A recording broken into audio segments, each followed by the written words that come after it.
মুরগির মাংস দিয়ে আপনিও কি গরুর মাংসের স্বাদ পেতে চান? তো ঘরে থাকা মুরগি দিয়ে আপনিও গরুর মাংসের স্বাদ পেতে পারেন। সম্পূর্ণ ভিডিওটি দেখতে থাকেন।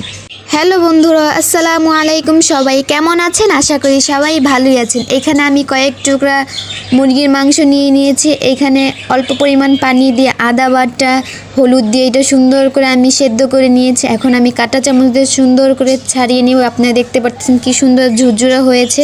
নালি বলে কথা, হাড় কি ছাড়া, যে হাড়ও নিয়ে নিলাম। 1 টেবিল চামচ হলুদ, 1 টেবিল চামচ মরিচ, জিরা, ধনিয়া, আদা বাটা, মানে যত পদের মশলা লাগে মাংসতে সবটাই দিয়ে দেবো। পরে দেবো স্পেশাল মশলা, গরুর মশলাটা আপনারা দিবেনই, না থাকলে স্কিপ করবেন, বাট দিলে একদম পুরো গরুর মাংসের ঘ্রাণটা আসবে। আমি যখন এটা রান্না করতেছিলাম মনে হচ্ছিল আমি গরুর মাংস রান্না করছি। আপনারা প্লেট ভরে ভরে ভাত খেতে পারবেন এই রেসিপি দিয়ে। তো সুন্দর করে আমি ম্যারিনেট করে রেখে দেবো 20 মিনিটের মতন। পরে আমি প্যানে তেল দিয়ে দিব, আর এখানে সামান্য কিছু পেঁয়াজ কুচি দিয়ে দিব, একটা তেজপাতা ছিঁড়ে দিয়ে দিব। যতক্ষণ পর্যন্ত পেস্টটা হালকা বাদামি কালার না হবে অতক্ষণ পর্যন্ত আমরা এটা ভেজে নিব।